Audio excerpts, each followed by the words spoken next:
Line is. Hello, everyone. This is LI Tidy. Greetings to all of you. We are once again on this platform to discuss a very important issue, an issue that touches our lives, the issue of politics. So today we have a guest. I'm going to be introducing him in a moment. Usually we wait for a few seconds for people to join. I can see people are beginning to join. So I don't want people to miss some of the important part of this discussion because we have a guest who has a lot to give us because of his wealth of experience, his wisdom, and his background and everything that God has given to him. So once again, as we always do, as you join, please, I request that you like the video, share the video to invite others to join us. And also tell us where you are watching from. Please remember to do these three things. Tell us where you're watching from, like the video, and share the video. Once again, welcome to this important episode of our discussion on AY Tidy's Midweek Panados. So we're going to start. So there are no guidelines today because I'm not interviewing someone who is running for office. So we're just going to continue. So our guest today is Honorable Rambi Ayala, Honorable Barrister Rambi Ayala, the Gamzakin Tangale. He is a member of Gombe State House of Assembly representing the good and the loving people of Billiri East in Gombe State. He's here with us. We are grateful that he accepted to be here to tell us certain things that will really help us, especially with regards to politics. So without much waste of time, we are going to start. Please, you can write questions in the comment section. Write your questions for him, your suggestions, your goodwill messages, and even critique. If you want to critique, you can critique. I believe you'll be happy to respond. I know him. You'll be happy to respond. So just be respectful, as I always say. Please be very, very respectful. Once again, we are here today with Honorable Barrister Rambi Ayala. So we'll start with asking him to give us a little bit of his background. Sometimes we assume that we know these people, but actually there are certain things about them that we don't know. So, Honorable, I would like to begin by asking you to tell us a little bit of your background, your childhood, your family, your clan, your faith, school, and your career. That will help us. You're welcome, and please go ahead and introduce yourself properly. Yeah, thank you, the uncle, our revered brother and father who has also done so much in the Lord's work. I want to appreciate this special privilege that I have to face you on this particular platform. I also want to welcome our teaming viewers across the globe who at this moment who have really been following this platform that has done so much in enlightening, educating, and helping in shaping our thoughts in various ways. I've followed keenly and I've seen how this is really doing a great job. I'm talking about my humble background. I was born and brought up in a village in a setting that particular neighborhood called Pokolin in Komta of Iliri local government. I had my primary education in Kalme Primary School, and thereafter I went to the Science Secondary School in Kafumadaki. But in my SS2, I had to be moved, or I decided to, or I was moved actually to GSS Pindiga, where I completed my secondary school in 1992. Immediately after completion, I was so passionate, I felt this urge to go and study theology. So I moved on to the School of Biblical Studies in Jos in 1993, and I got through it in 1996. Immediately thereafter, I moved on to University of Maiduguri in 1996-97 academic session. I studied sociology and anthropology in the University of Maiduguri. From there on, I moved on to study journalism at the International Institute of Journalism. And thereafter, I had the privilege of going to do my master's in criminology in the University of Abuja. After completing that study at the University of Abuja,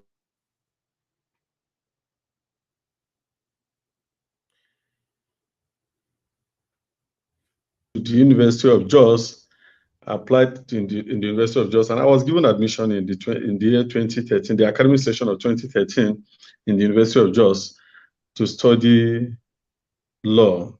And I was fortunate to be one of those who were so successful. Thereafter, I went to the law school, and I was also called to the Nigerian bar. Now, from there, I also did some graduate work, some further work, where I'm here to defend my thesis, my PhD thesis in the University of Abuja. Any moment from now, that could be done.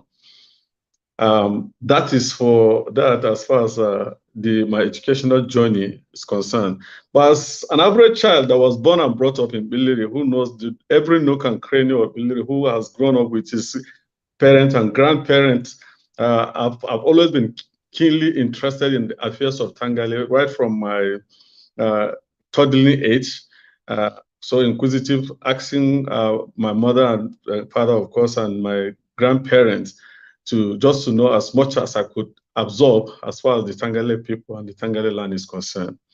And from there on, of course, the rest to this point is a history of someone that out of that particular situation, I was given the privilege by the good people of Biliri East, and indeed the Tangale Nation, to represent them in the State House of Assembly, for which I am serving my second term, which by God's grace will be terminating sometime next year in June.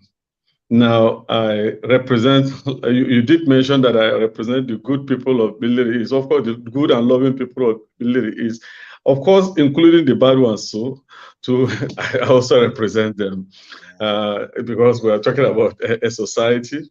If there are bad ones also, we do represent. Now, I'm married, blessed with 4 kids, and I think that is that. I have my aged mother, and I have other siblings that wonderfully support me in every aspect of life. I think that will be all for the little. Maybe as we talk, one would say 1 or 2 things about part of the upbringing. But growing up in Biliri is wonderful, has been very, very wonderful, as you know. Okay, thank you so much, Honorable, for telling us about your background. At least this gives hope to our young people who are just coming up, who are either in secondary school or in higher institution studying, and they're struggling. They see themselves as people who are not privileged. They're from like humble background. We can see your humble background, but that God has brought you thus far, which means God can take anyone from any kind of background and make them into what you want them to be. So thank you. That is very helpful. What brought you into politics, Honorable? Why did you I read a book written by the present governor, and of course, you know, there's a book by the present governor of Kaduna State, where he said when he served in the civil service, he was an accidental public servant, I guess. And I think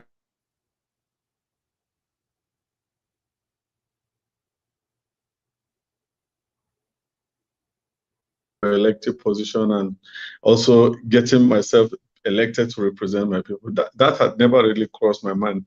But I've always been a student of politics, being keenly observing things around me. Especially, I have always been keenly observing how the politics of Tangale as a people, and then the politics that goes around within Gombe South and by extension Gombe State. So for me, growing up, I also saw my eldest sister, our firstborn. She's late now, Hajia Ledambija. That's the way she was called at that time. As she was growing up, as we were growing up, she was actively involved in politics. But that was how close we could see how politics is being played. But for me, now along the line, I left my job in Abuja in the year 2011. I had also had a passion to get involved with humanitarian work beyond the pulpit ministry that I was doing. And I decided that I was going to I would be interested in raising my family, my kids in Iliri, and by extension in Gombe State. So I brought them back home from that particular period. And while I was also getting involved in doing some work with an NGO, basically we were focusing on some rural communities in Chad Republic. And then from that point, with what we were doing, I also got involved in some community service way back home. And I guess it was through this community service that we were doing, the little that we were rendering around, that sparked up everything. Eventually, there was an agitation from home for me to contest. I was a little bit shy at some point. I was trying to lay back and feel, oh no, it shouldn't be me. But as fate will have it, by and large, I saw that there was a massive push from genuinely from the people, and then the challenge became those who were holding the political structure in our community in Iliri, and by extension in Gombe, saw me coming out of the blues, which was what eventually dovetailed into what we are having today, the challenges that we're having with, I am having personally with the political system, and those who you may call those who feel that they have been already entrenched in the political system in Tangale land and by extension in Gombe. So that actually was, it wasn't a planned thing, but eventually I found myself given the opportunity to represent the people of Iliri, which I so much cherish. And I think this is an experience of a lifetime, like I said earlier, sometime about 2 days ago. It's something that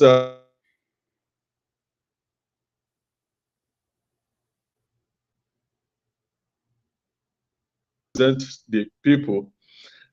Maybe as we go along, I think one of the major challenge, perhaps. Yeah, we'll talk about challenges. Talking about the challenge in representation, I think one of what I would consider speaking truth to power has been one of the issues, one of the challenges of, yeah. I don't know how to follow things. Honorable, we'll come to that. We'll come to challenges. Yeah. Okay. Yes. So for me, for now, that appears to be how I got to get involved in politics. It wasn't something that was planned. It wasn't something that was well thought out, but fate imposed it on me, and I'm so grateful that God so that I could do something like that. Within that, I could render service within that, within the political space, and I so did. I am so gratified, I'm so fulfilled at this moment that I have the opportunity out of so many more, even more qualified people than myself here in Tangale land. Within the period that I've served, I know that there are heavily qualified, more sophisticated people who could even do better than, probably if there's anything good that I've done, who could do better than myself. But I had this singular honor to represent my people. One thing from way back when I was campaigning for elective position, I have never gone to a place to tell them that vote me, vote Rambi, and if you vote Rambi, Rambi will do A, B, C, and D. There was never a time I went to maybe to a particular polling unit or to a particular individual and tell the person that if you vote me, I will do so, I will do.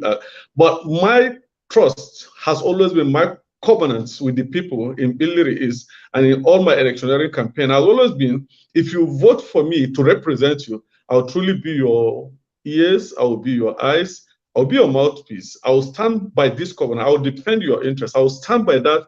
Your interest will be supreme above any other person's interest.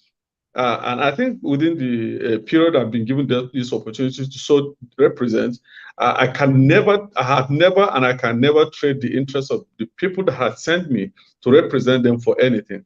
I consider that very sacred, and that has been my guiding principle.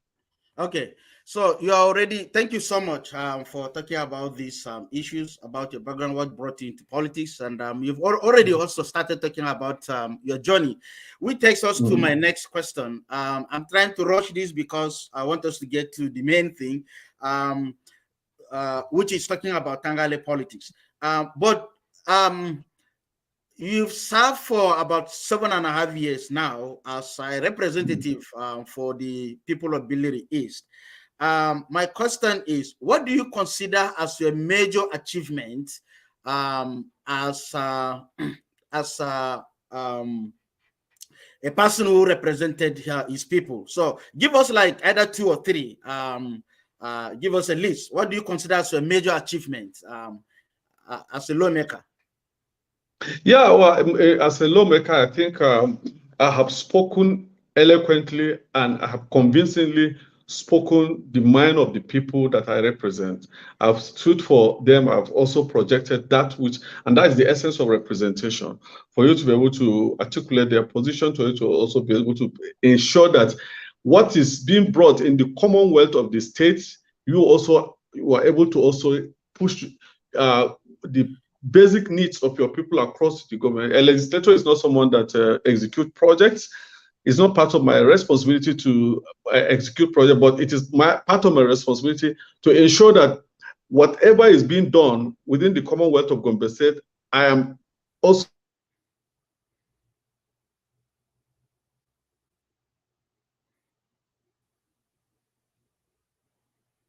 on the sideline. In addition to doing that, I think I have been so passionate in ensuring that the way I had the privilege of becoming a little bit educated.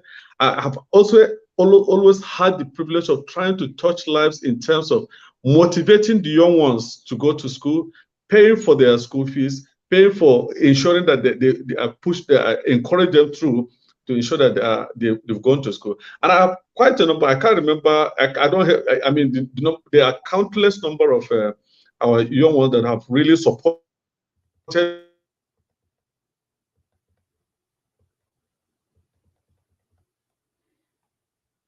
ensure that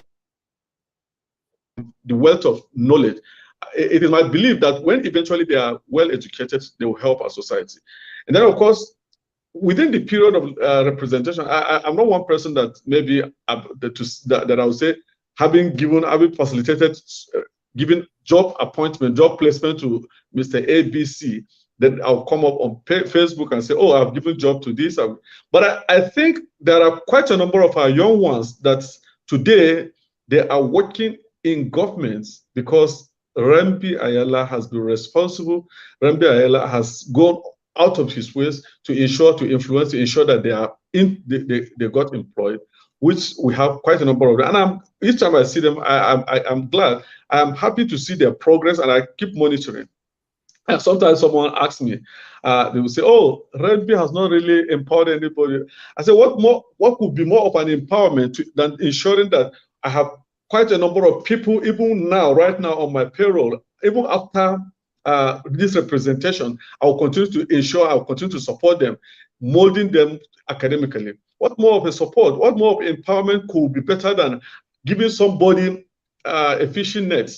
I mean, getting somebody an employment with government. What more of an empowerment are we talking about? Well, the usual empowerment that people would expect a politician to do is, okay, buy a motorcycle. Is it buying the motorcycles? I've done that. Is it buying mobility? Is it buying some of those things that people expect?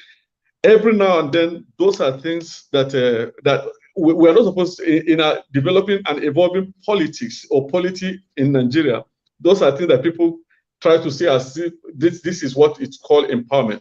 But for me, if you call that empowerment in that aspect, I have done. But what I consider dear to me is the young ones that have, in fact, there are people who, if at some point in time, were giving up on education, I try to get them back in school, and they are doing so. I have someone now that I've started mentoring from from secondary school.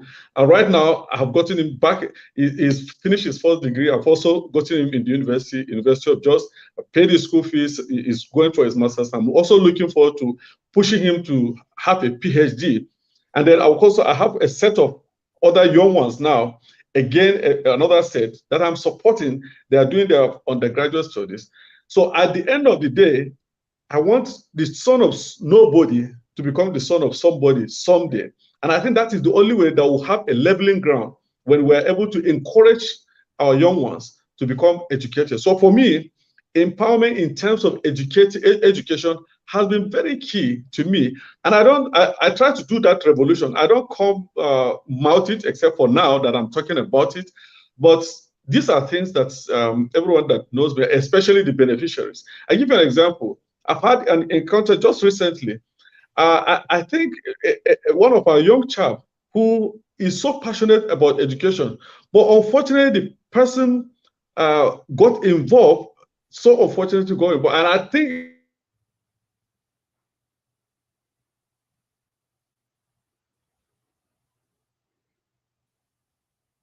was rusticated from school. And the person was also concerned, interested in going to school. I counseled that person, sat the person down, gave it a counsel, and also encouraged the person, say, hey, you can do it. You can also, yes, you have been rusticated from school. You can still go back to school. Go back and encourage them, go back and write JAM again, and we'll get admission for you. You start it afresh. If it is the fact that that course was a little bit difficult for you, let's try something different. And we've done that, and it's wonderful. The person has picked up, and the person is doing great now. Okay. Thank you so much, Honorable Ayala, for telling us some of your achievements, adequately representing the people of Biliri East, and also empowering the young people, the youth, and also giving either it is palliative or out, when there is need. So those are really important things. Thank you. We appreciate that. Especially, I'm really thrilled by this issue of empowering young people in the area of education, which is very, very foundational for any society. These are some of the things we want to see our politicians doing, because that is what we call sustainable development. Once you educate somebody, he's educated forever. Nothing is going to happen to the education he or she has acquired. So we thank you. And we have a comment here by, this is, I think I know her, Gamzakin Tangale. She said, I'm a living witness to paying of school fees because I'm a beneficiary and I'm still benefiting. Okay. So there are comments. I will read some of them as we go on. But, regardless of what you do, regardless of your exploits in any field, but especially in politics, in leadership or political leadership, you face challenges. So I want us to talk about those challenges. That will be the last thing we'll talk about you, and then we'll go into Tangale politics as a whole. So in the last 7.5 years you've been in this position, tell us 2 challenges that you face, and try to summarize them, please. Maybe like in 2 minutes. Tell us. Okay. Yeah. What probably I will consider challenge is what some power that be they try to cast me in a particular mold. They try to, like I told you with my background, I'm a sociologist, and then part of leveling theory, a definition is given by leveling theory when you successfully level something as when you say, okay, this person, this is what he is. Okay, so even if it is not correct, now the power that be try to label Rambi Ibrahim Ayala as somebody that is recalcitrant, as somebody that is heady, as somebody that is that is insubordinate, and all that, as somebody that. But for me, no. On the other hand, I see that has been a challenge, but I see myself as somebody who speaks truth to power. I try to say it as it is, especially when it touches on the interests of my people, the people I represent. I try to say it as it is. I don't care how anybody thinks. The question is, I am issue-based. Look at the issue as it is. What are we talking about? If you look at the issue as it is, and then we try to juxtapose the views of, maybe some people want me to play to the gallery, which is something I don't. That has always been a challenge politically, trying to make people to really toe the line of being frank, being truthful, doing what ought to be, doing the ideal thing, than maybe playing politics with the life of people and with the destiny of an entire race. Okay. Thank you so much. That is a huge challenge. I think not only in politics, but generally in life. When you are straightforward and you want to stay with the issues and speak truth to power. So that's a lot.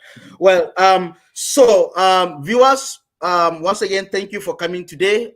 Today we are talking politics with our brother and our leader, Honorable Barrister Rambi Ayala, member representing the people of Billiri East in Gombe State.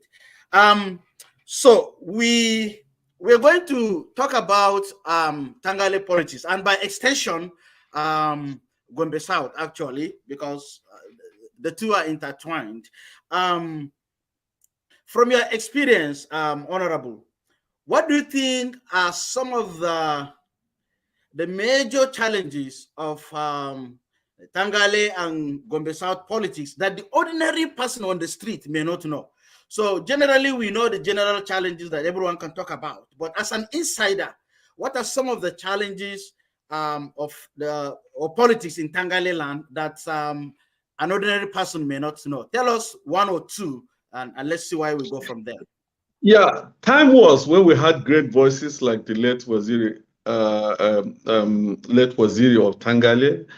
Time was when we had great people like the late Wada. Time was when we had, and of course we had other great people, great elder statesmen in Tangale who could rally around our people. In fact, I remember listening to the exploit of late Baba Dangwaran, who had to literally trekked from Billiri to I think to Tula or somewhere. In fact, he trekked all through the night to ensure that he lobbied for something that would be for the benefits of, sacrificially for the benefit of the Tangale nation. Those were people. Those were, if you look at, when you look at our forebearers, our forefathers, and you look at the kind of sacrifice they made in the Tangale land, and then you now try to bring it to what we are having today. Today, if I must say, as a younger one, politically, I mean, looking at myself from that point of view, my heart bleeds as far as the politics of Tangale land is concerned. Today, we are in a serious state of confusion. We are in a serious state where we are almost losing our bearing. I mean, in Tangale, as far as the political situation is concerned. Today, we are becoming a laughing stock with even our numerical stand. I mean, Tangale in Gombe State is perhaps the only local government that you have the homogeneity. I mean, people of the same stock in bulk, almost 10 wards, block votes, block people whose vote could speak for them. But we have sadly allowed people, I mean, people who cannot even measure up to maybe the worst of us to use the opportunity, get into Tangale land, make divider rule, and then today the land is in disarray. I mean, we have come to a sorry stage where our people, I mean, literally, we've lost our bearing as a people, politically speaking. Now, how do you explain that today? I mean, let me also quickly say, in politics, elected positions are always far better prepared than appointed position. I repeat, elected positions are always far preferred than appointed position in Tangale land. Now, what we've also seen now today is people, instead of ensuring that we have an elected position in Tangale, now the way our constitution is structured in such a way that whether you like it or not, the Pilliri local government will always produce 2 members of House of Assembly, regardless of where it is a must. They must always produce 2 members in the State House of Assembly. Whoever form government, whether it's APC, PDP, ABGA, that form government at the state, there must be a commissioner from Pilliri. There must be a chairman of local government from Pilliri. And just as I've mentioned that in Pilliri, same applies to other local government. These are basic. So politically, if in Pilliri, if the Tangale nation, if we say we are playing politics, our politics will only make meaning when we are able to consolidate on our strengths and liberate on that to ensure that we've gotten something better in terms of elective position. When I see today we are having a situation where people are falling head over heels, struggling and destroying the land in search of just simply because they want to become deputy governors. And then we have situations where somebody that doesn't even, that is ought not to toy with our people will now come and begin to get into our people. One person will promise our big people, I mean, somebody, when you see the situation, you laugh. You tell you that, oh, Mr. A, you will be a commissioner, Mr. B, you will be a deputy governor, and you will apply same to as many as possible.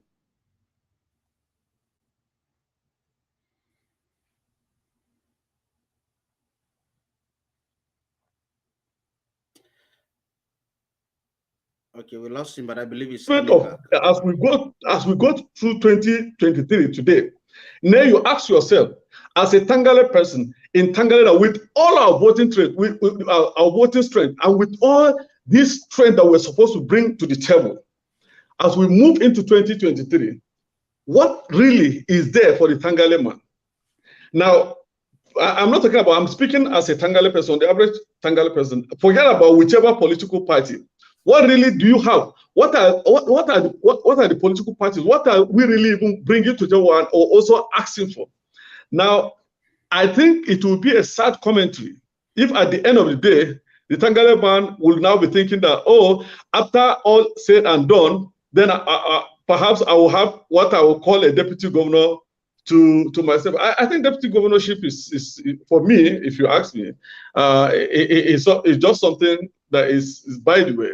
I think the Tangale man with our voting strength, I think we are better than having what you call a deputy governor in the scheme of things. But and then, you know, before now, from what my experience in politics before now, you see they have come to indoctrinate the Tangale man that there is only one political party you're supposed to belong to.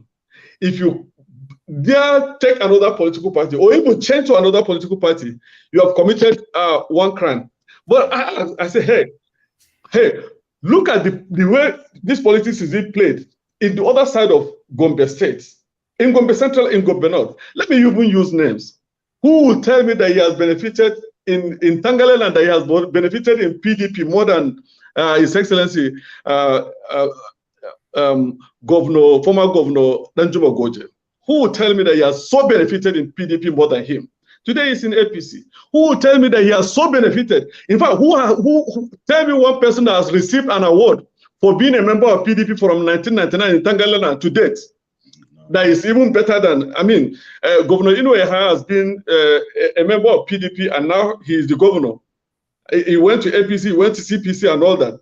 So our people have just been so brainwashed. Instead of looking at the politics as it is, they are now beginning to talk about a particular political party so that it has to be that particular political party. Are you aware that as we speak, the average Tangale man has nothing to benefit, I mean, has nothing tangible to hold on to in a political party called PDP? This is simply because maybe at the end of the day, like I said, remember I said, whoever becomes the governor, whether it's in ABGA, whether it's in NNPP, Labour Party, or whichever party, a Tangale will also have a share of a commissioner. He will have a chairman of local government. He will have 2 members of the House of Assembly and all that. Now, tell me one pyramid that being a deputy governor has given to the Tangale nation, or tell me one big achievement that being a deputy governor could give to the Tangale man. So for me, what really need to be done is that I said elective position is always better. In fact, that is the in thing. If you really know and if you really believe that you are into politics, don't let go of an elective position. And talking about elective position, how on earth with Tangale, with all the numbers that we have, with all the strong identity that we have, how can we just go to sleep and allow things like that to slip off our fingers? And I think that's, for me, that is the experience. So in summary, I am simply saying that the Tangale nation today, politically speaking, we are at lost. We have been left far behind. We have been left far behind simply because of probably Rambi has been very selfish politically. Rambi has not been looking at the interests of the land. Rambi has not really been looking at putting. We don't even have it for, even if we are talking about people that are in APC, for instance, the Tangale people that are in APC, have they really come together and say, okay, in APC, do we have a better bargain today? Can we really go all out and support that which we have in APC for the benefit of the land? Or those of us who are in PDP, can we not today say, okay, we have a better bargain? We have something that is better. Have we really even had an opportunity to come together and push something just as is being done? Are people really looking at this thing and making sacrifices for the land? If you ask me, the answer is no. If you ask me, we're heading for a doom in 2023 as far as the Tangale nation is concerned, if we did not utilize our voting strength very well. If we do utilize our voting strength very well, you see, when you look at the politics of the Tangale nation before now, the Tangale man has always been so consistent right from when I became aware of my political environment about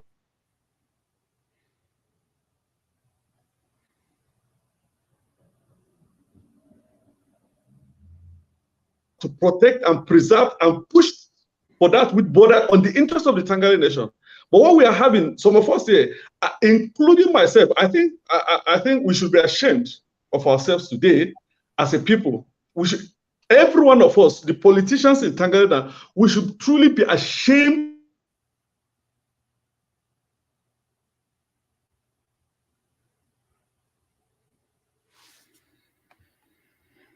of ourselves today, because we just deceive. There's no particular situation. I don't know. I can't remember maybe having a situation where, okay, those who are ahead of us will call all of us, have a meeting, regardless of whatever your interest may be politically, and say, oh, hey, let's chart a course for the interest of the land. Having said that, I think we still have a rare opportunity since the election has not been done. I am calling on our leaders, those of them who still are within the political space, to sit up, to put the land first, to begin to harness this strength that we have, and begin to look at the interests of the Tangale nation before any other interest. Every politics you see, nobody plays politics in the sky. Yeah. Every politics is local. Yeah. And in every politics, the interests of your local people first. The interest of where you come from comes first, and it should be superior over any other interest. And so if today we are not looking at the interest of the land, and we're just looking at some primordial or some selfish interests, pardon my manner of speaking, I probably may be belching with anger, knowing what I have, knowing the little that I've known concerning the way politics is going on right now in our land. I mean, and the way we have even gone about it. Someone asked, Rambi, it appears you're angry because you lost an election. I said, no, I'm even so happy. Of course, everybody goes into politics. I've had an opportunity of contesting politics. And in politics, you should know that you can either lose or win. I've had an opportunity, and I'm grateful to God, by standing on 2 elections, and I won those elections. As a matter of fact, I don't even want to be talking about the fact that we have broken the jinx of this one-term tenure as far as House of Assembly is concerned. And today I am so happy. I'll look forward to having somebody who has something that will also who will do even much better than what if there's anything that we've done in by way of representation. I look forward to in 2023 for the Tangale nation, regardless of the political party of the person, because I wasn't voted because I belong to PDP. It was not the PDP that they saw something in me that moved them to vote for me. And so regardless of what the political party, I look forward to having a situation where we have a crop of people that will represent us, who really are out there, are going there to truly represent us as it ought to be. That would be my prayer. I'm not, and it goes, my wish and my prayer for the Tangale goes beyond the bounds of political line that has been drawn. Okay. And that is me.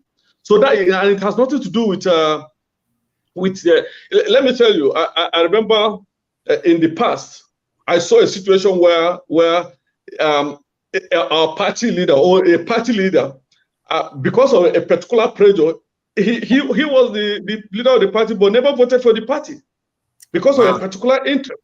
Wow. Yes. So I don't see if the interest in Tangale today, if the interest of Tangale is far paramount to me, Rambi, than whatever you may want to consider as that whatever may be personal to me.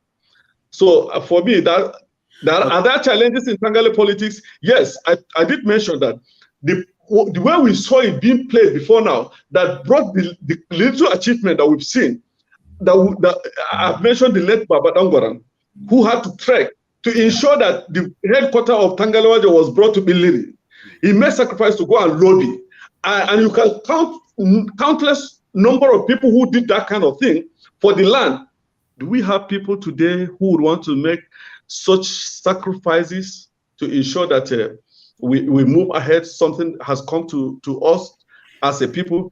Like I said, and I repeat, and that is my view, and I will not shy away from expressing it, that I am ashamed of all of us who are politicians in Tangale land today. We need to wake up, we need to come back to our senses, we need to start coming together, we need to start looking at the interest, even in playing politics. We need to start looking at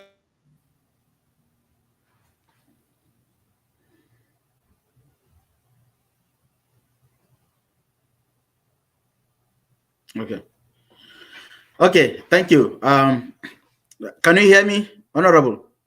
Absolutely. Okay, thank you so much for that was really a powerful piece from you. You really made me emotional to begin with. So thank you. So many questions went in my head when you were talking, and we don't have time to really talk about those questions. But one thing that I want to ask is this issue of interest of the people, because everything you have said centers on a politician knowing the interest of his or her people and standing by that interest. Every other thing follows or rises and falls with that.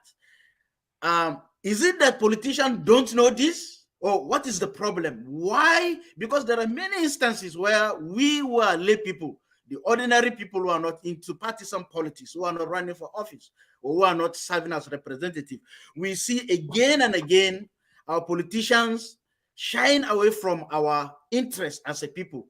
What makes people do that? And how can we avoid that? Say that in 1 minute. Yes. Well, I think whatever anyone does, he probably look at it try to look at that particular thing from his own prism. But I think on the average, everybody knows why or what he is doing, why he should do what he is doing. And when I talk about the interest of the Tangale nation, it doesn't matter who goes in there, so long as the person, you see, if you have a situation that it has to be like, okay, I'll give you an example. In 2003, the Tangale nation rallied around Right Honorable Charles Ilya and late distinguished Senator Wada. They were in different political parties. But they saw that, and it was not a given. It was not just out there, but they leveraged on their political strength. I repeat, check before now. I still repeat, the Tangale Nation is the only bloc in Gombe State, probably. If you are reducing it to Gombe South, the Tangale Nation, as far as Ili local government is concerned, is the only voting bloc that if they could harness their strength, they could use that to bargain for just anything. In fact, the Tangale Nation has no reason. There's no reason not to have an elected position at the center every now and then. Why not? Well, what we have today. Now we're so grateful unto God that within this political space, 2019 to this particular moment, we have our son who is representing. I'm speaking, like I said, I'm here on set because I'm a Tangale person, and so I assume I should be speaking, not Rambi as a politician who is a member of party ABC or whatsoever. If I'm to speak as a member of the PDP, I probably will now begin to talk about PDP, begin to put PDP in a very fine apparel and all that. But that's not why I'm here. I'm here because I've been called, because from your discussion, you and me, to come and discuss the Tangale Nation. And that's what I'm simply doing, regardless of... so in doing that, I think I have every reason to say, am I proud that I have a Tangale person representing me in the National Assembly? Absolutely. Would I want a Tangale man to still represent me in the National Assembly? Absolutely. I truly would want a Tangale man to represent me in the National Assembly so that this strength, this voting strength of ours will not be a waste. Oh, do we have a reason, or do we now say, okay, maybe we don't need to do that? I think those of the Tangale people that are in APC, where they have given a ticket to a Tangale man, they should go all out to sell their candidates, to ensure that they convince the people why the people should vote for that which is theirs. And the person in the saddle also should also be up and doing in trying to also ensure so that the land will continue to be better for it. I repeat, in terms of democracy, don't come and tell me that I have been in this particular so that I will have so that the person will be a member of House of Assembly, a commissioner, local government chairman, and all that. Whichever political party form government in Gombe State today, you will always have that. Whichever political party, you will. This is a constitutional requirement. It's constitutionally mandatory. So if that is the case, then go for something. Play politics. Take your game up. Don't waste our strength. That's what I'm saying. Yeah. So I think it's important, honorable, for our people to understand this, because even myself, I'm not sure I understood this very well. It's not that we don't know. We know that, appointment are made, you get a commissioner, you get chairman, local government. But I think what happens is politicians kind of make us believe that, see, if you vote this party, they have promised me this position, so I'm going to represent you as commissioner or as SA or as this, whatever appointed offices. And then we vote, based on what they told us, because they have convinced us that some people are going to be appointed. But what you're saying is that regardless of what we vote, so long as we vote our interest, regardless of whom we vote, which party we go for, those appointments will still come because it's democracy. Absolutely. That is what you're saying. And I want our viewers to understand this. No, nobody should deceive us that, look, if you vote us, then we'll have this person in this position. That person is just saying it for his own selfish interest. That is just it. So these are things that are there in our constitution. They're given the appointment, are always there. We're gonna get somebody there. We may not know exactly who it is, so we should always go for our own interest in terms of elected offices. So thank you for pointing out that is very, very important for our viewers. And please share this message. And this is not just for 2023. This is also for years to come. We should have our interest. I actually have a comment from somebody that I want to read. It's not a question, it's just a comment. Our brother Joshua Mobi Ewood says, in my view, one challenge bedeviling the Tangale politics and Tangale Waja by extension is the loss of our political negotiating power. So exactly what the Honorable has said. This is what our brother Mobi mentioned. That is perfect. You really captured it, and that's what the Honorable has been trying to make us understand. That is our central problem. We have something that we don't know: the negotiating power. Bringing our vote and whatever we have, our interest together, and saying this is what we want. And if you want us to go this way, this is what we want. You have to give us this. So thank you for that. So in what you've mentioned, Honorable, and viewers, there are new people coming in. We are doing a discussion with our brother here, Barrister Honorable Rambi Ibrahim Ayala. He's a member representing Biliri East in the Gombe State House of Assembly. He has been serving his second term. And so he has a few months to go. By next day, he'll be going, and he has a lot of wealth of experience. And those who have been here, you can agree with me that we are learning a lot today. So thank you, Honorable, for the good job. So you have given some steps, some solutions, with regards to what we can do about this major challenge. There are a lot of young people that are coming up. And if you look at some of the interviews I've been doing at the level of House of Assembly, there are really some young, vibrant Tangale politicians coming up. What is your counsel to them as they go into politics? A lot of them are newcomers. They're just starting. What would you tell them? And some of them are right here. Some of them are actually listening to you. I would rather ask that the electorate, especially those of us who are going to vote in 2023, the Tangale people, the Tangale nation, let me even talk to my constituents, the constituency that I've had the privilege to represent. You see, it is not enough for somebody to come and say, for somebody to be camera shy.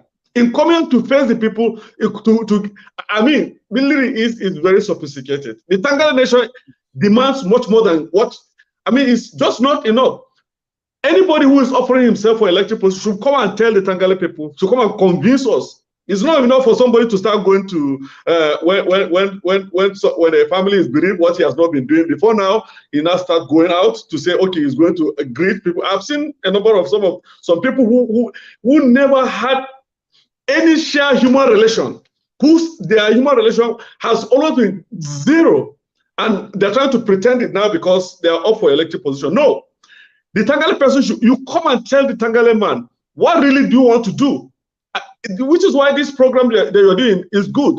If there's any candidate who want to shy away from coming to face every opportunity that is being provided for questions to be asked at this time, in terms of what he wants to come and do, say for instance in the State House of Assembly, people should not be camera shy. People should be ready, be prepared to give an answer. It's not just enough. Anybody could go. You don't need to. It is part of the Tangale culture. When somebody is bereaved, you go greet him. When somebody has something of merriment, you go do it. That is just natural. This should be something that is so natural. But if that has never been part of you, you are trying to stage manage it now because you want to fool the people. I think the Tangale nation is wiser than that. The Tangale people should be prepared, and I think they will show that by their votes. It's not just enough.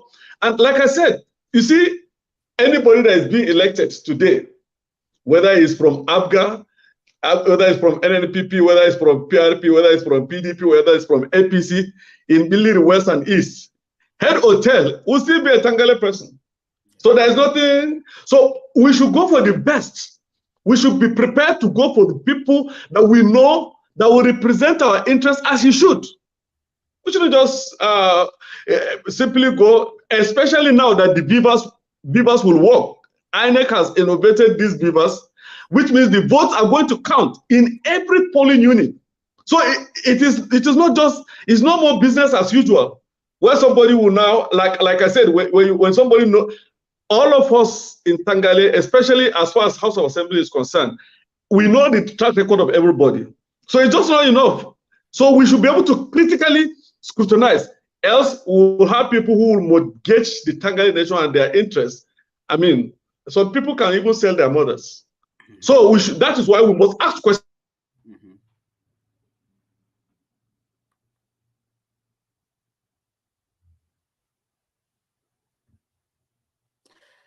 Okay, I think speaking as a Tangale person, and it is this House of Assembly that I've been into, that I'm serving a second tenure. Please don't just send anybody anyhow. It is not a place where you could just pity somebody and say, oh, this person has been around within the political space. But no, I think like you need to say, we have people, not only the people that are up for election, we're also having people today. The society is becoming more sophisticated. Our youth are asking questions. Yeah. Our youth are determined. Our people are becoming more critical of what. So I don't want a situation whereby maybe tomorrow, for me, I'll be glad to see somebody thrown up as a representative, someone that could really stand for the people, speak for the people, somebody that cannot be commercialized, somebody that can still continue to speak truth to power when it comes to the interests of the Tangale nation. But I am not sent to represent people. I am not sent to shy away from speaking when it matters most.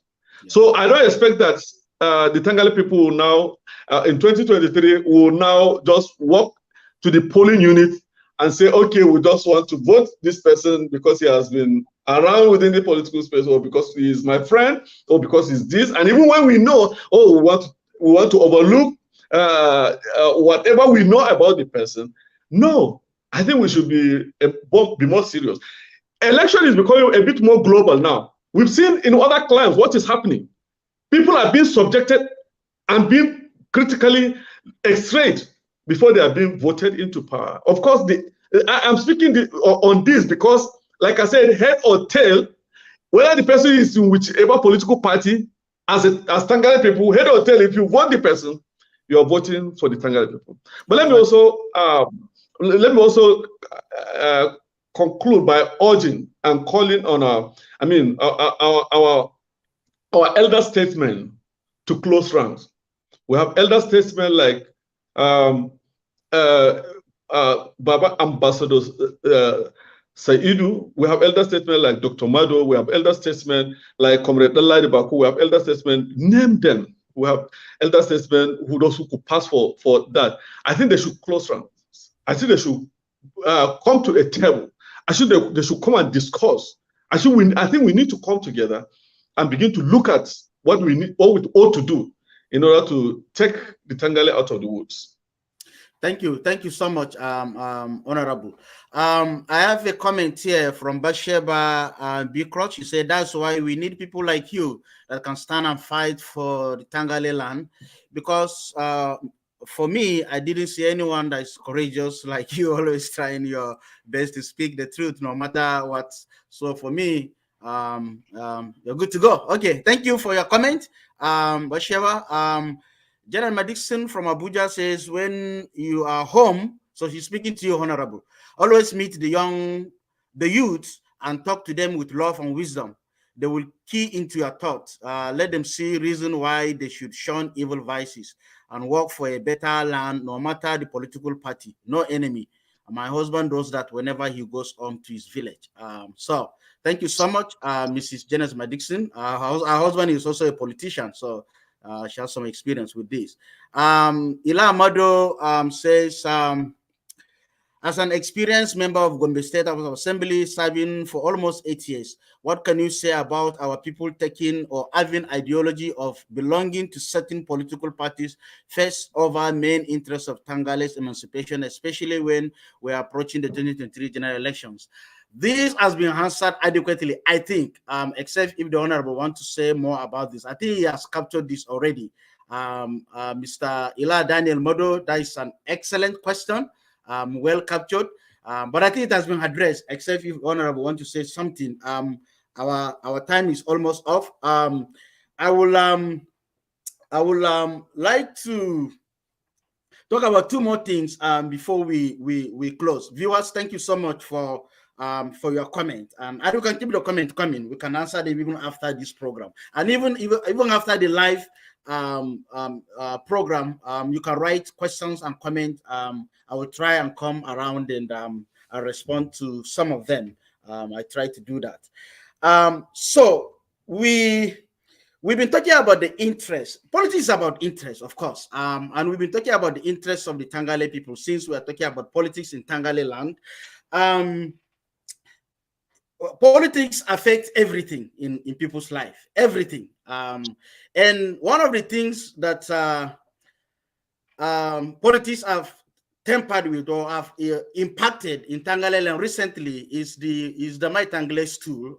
We lost our beloved over 1 year ago, and then there was an election, and there were a lot of problems. We're not going to discuss everything about that. But today, incidentally, there was a verdict, and the verdict was not in favor of the Tangale people. I know you've given voice to this issue in the past, courageous voice, especially during the heat of the whole thing. I remember that. But the verdict was passed today, and it's not in the interest of the people. What is your take on that, Honorable? Well, like you said, on an issue such as the tussle, chieftaincy tussle, I spoke when I needed to speak. And I think it was loud and clear, very unambiguous as far as the issues are concerned.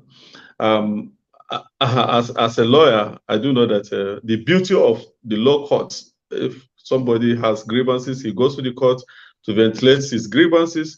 And then if we have hierarchy of courts, if you are not satisfied, you move on to the next court. You go on appeal and all that. So I think as a lawyer, I'll just stop at that. That is the beauty of the hierarchy of courts, and that is the beauty of the rule of power presupposes that when the judiciary does its work, and the judiciary also have checks and balances. I've had a situation where in the last election, this particular tenure that I'm serving, I contested an election. I won the election during the primaries, but the power that be decided to truncate my victory. I approached the lower court, the Federal High Court in Gombe, and I was surprised. I lost the case at the Federal High Court. Not satisfied, I went up to the Court of Appeal. The Court of Appeal said, well, Rambi, you are the one that truly won the election. And the decision of the lower court was upturned in my favor.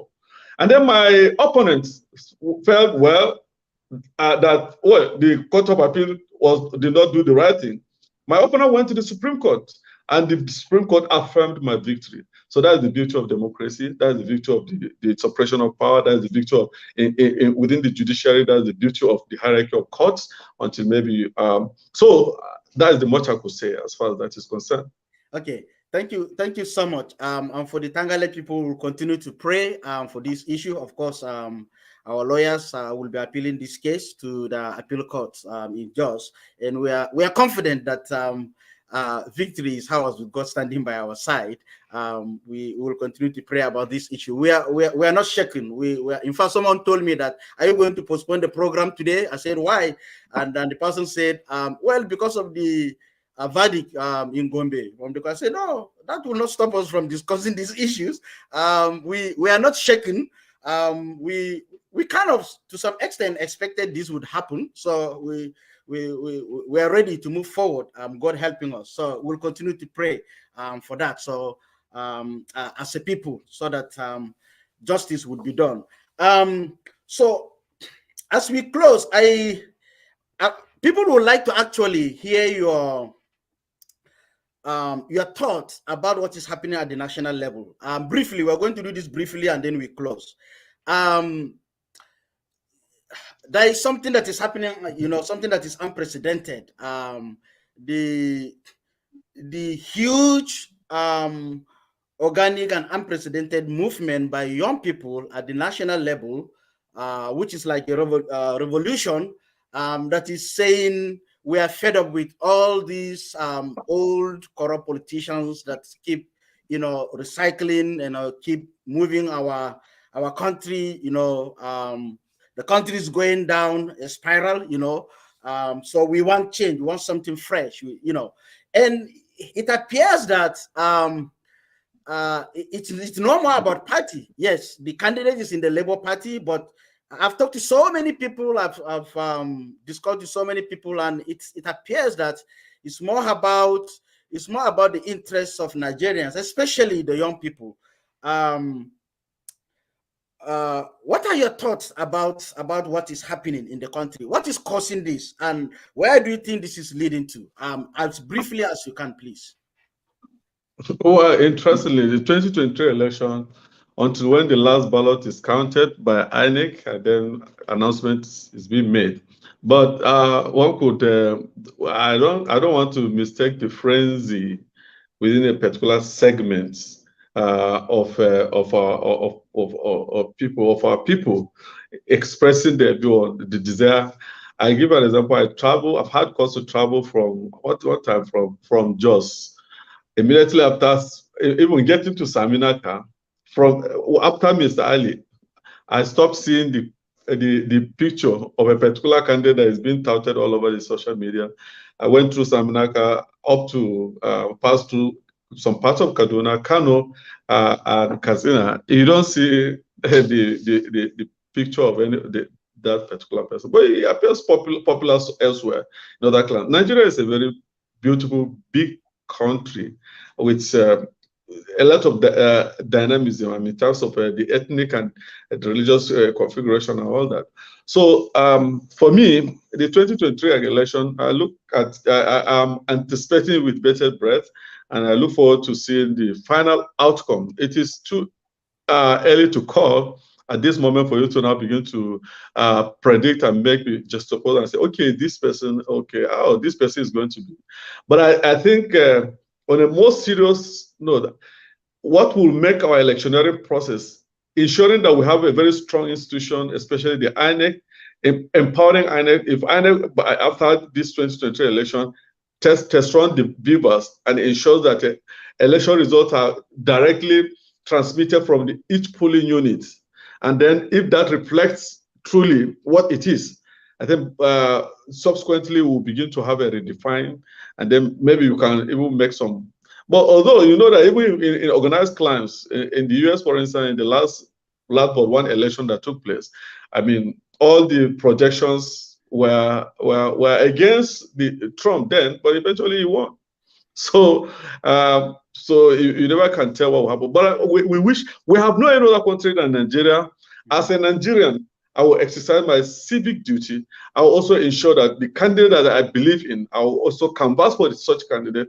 On this platform, I won't be telling the Tangale people that go and vote for my presidential candidate. No, I think I've spoken as a Tangale man. I've also given what I think, in my own little understanding, should be beneficial to our land.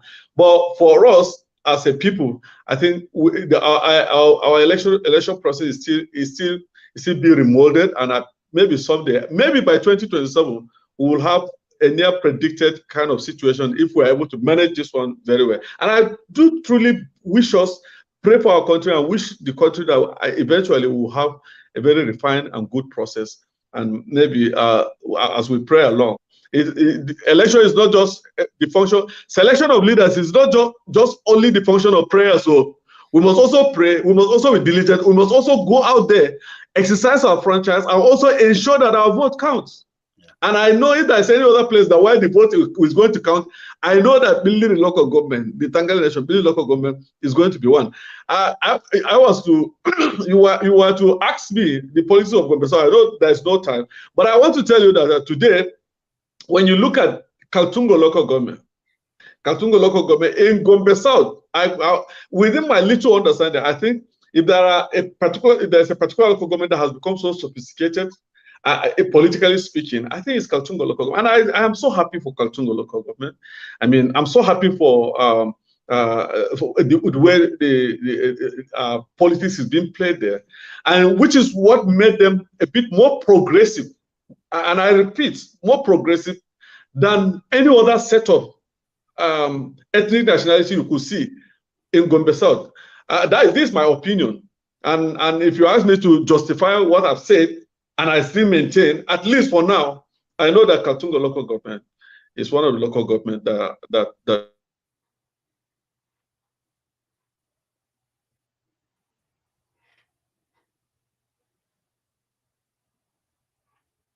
Okay. and I wish the Tangale nation, I wish Biliri will also get back to its lost glory. Yeah. Thank you so much. Thank you. Really appreciate this.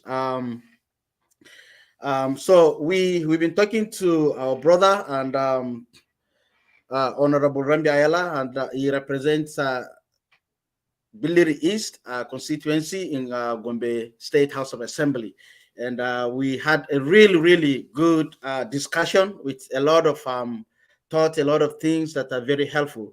As we close, we usually give time for your last words, so like 1 or 2 sentences. What are your last words to the Tangale people as we close?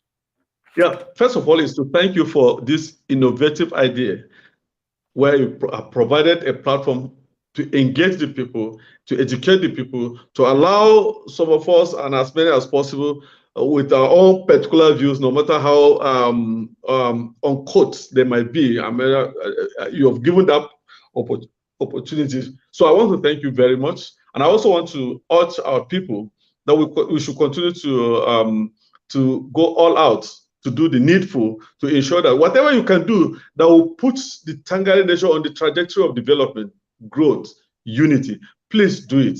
I also want to use the opportunity once again to congratulate our newest minted silk. We just had an additional senior advocate of Nigeria, the second in Gombe State, and it so happened, one is so proud that again the second senior advocate from Gombe State is coming from the Tangale nation. I think nobody could be, we can't be more happier than what I'm feeling right now. So to our land silk, Sylvester Tahir, who has just been who has just gotten to that peak, we say congratulations once again. And it's a congratulations to the Tangale nation. I like also to, my heart goes out to the people of Amtawalam over the incident that occurred yesterday, and also urge that we be alert. We should continue to do needful. Mini murnu for pidin kadwam taya konun kawam taya ne kuma mini murnu for mini kuye idwandom min sharam minyamu sharamu mini tana kana nom mini kuye idwando atakabar mukaya so mini kuye idwando yamboku Tangale. I mean, thank you so much, Honorable Ayala, for the time. Thank you, viewers, for coming today. Please continue to share this video and like it so others can see and also watch so that we can get this awareness. Continue to give us your suggestions so that we can improve what we are doing. Honorable, we are really grateful for your time. We're really grateful for pouring your heart, for your wisdom. We've learned a lot. And we pray that the Lord will continue to bless you and direct you, and the sky is your limit. We are confident that you're going to do better than what you've already done for the Tangale land. Once again, everyone, thank you. We pray that we'll meet next week on another episode. You have a great time. Bye-bye.